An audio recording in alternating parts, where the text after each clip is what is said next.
I have friends who've worked in public housing in Germany and in the States. In Germany, for example, I had a friend who worked in Marzahn, which, as we know, is a major post-war development with 50,000 or 100,000 units. And he actually moved in to be closer to the community. And when he did that, he had a guy say to him, "I don't understand why you're moving in. Our whole dream is to get out." And I think probably similar things would be said in certain public housing units in the States, where there are just an incredibly high number of units that were built to service a population that needed housing. And so I remember last time when we talked, I raised the question, how as an architect does one set about designing something to meet a need on a mass scale? You know, we need 1,000 apartments or 10,000 apartments or 100,000 apartments, as was the case in Marzahn. How does one go about that from a design standpoint and not create a kind of uniformity which people then find soulless, which just seems like a slot to put people? Well, design is one topic, but regarding these buildings after the war, they are in some respects critical. One, especially in the East German part of Berlin, there is this topic of acoustics. So you can hear your neighbors very, very clearly. So this is for some people something which is just not acceptable. These flats can be sometimes are really big and cheap, but in terms of acoustics and sanitary devices, it's just not what people expect nowadays. Mm-hmm.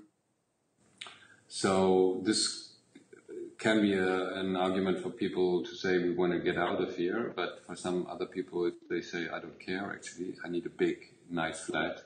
Sometimes these are really high buildings and sometimes they have a beautiful view, so or they're very central.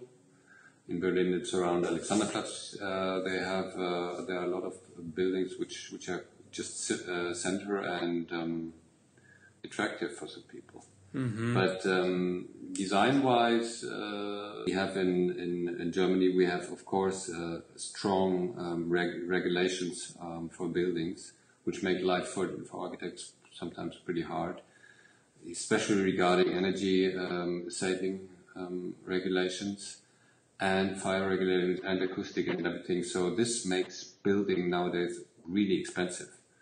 So there are some architects who say we need to change these regulations because what we need is now adequate, good buildings, but we don't need a high-tech building, which is so expensive that we take away the money from other things like design or so to make them achievable at all. Oh, I see. So you're saying the high standard which is set for those other things necessarily has to come out of the budget somewhere else, and you're saying perhaps it's in the design stage that it gets taken out. One of the things that I remember you mentioning is that if one was going to build something to a very large scale, the question comes up of how do you reproduce a kind of diversity which would normally only happen when multiple people were involved? You know, how can any one architect do things which to some extent might contradict his own principles? You know, you have on a street, you have two buildings, and the same architect would never have built both of those buildings, but as they juxtapose against each other, it makes for an interesting variety that seems realistic. And you mentioned that in some projects you would actually contract out different buildings to different designers. Was that in a conversation we had? Sure. Have you ever been involved in a project like that where you were one of several architects working on different facets? Well, actually not, but this has to do with that I'm dealing with existing buildings. That's right. Most of the time. But just across the street, if I point across the street, there's a big development of housing. Big means 700 flats. And the investor is delegating these 700 to, I think, 10 different architects. Oh, wow. So there's a master plan of, in this case, Sauerhof-Hatton. They won the competition, and now the investor says, okay, thank you for that. You're doing the center part and some other buildings, and the rest are doing other architects to get sort of variety, but the master plan is fixed, so the sort of city design is fixed, and the architects get under control of this master plan.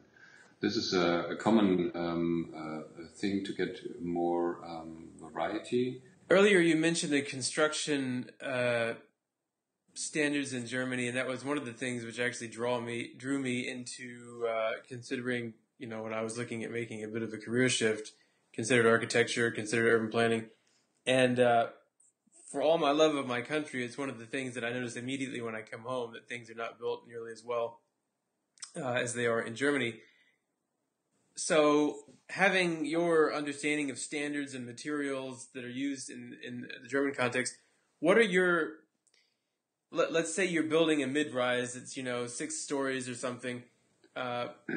What's your best to pretty good to least acceptable construction methods? And we talked about this, and I was kind of surprised what you said. Oh, this is not so easy to answer what the most adequate construction would be, but there certainly is concrete involved, but certainly there's also wood involved nowadays, and the mixture of wood and concrete can be really interesting. So, for instance, concrete slabs and a wooden facade which is load-bearing, and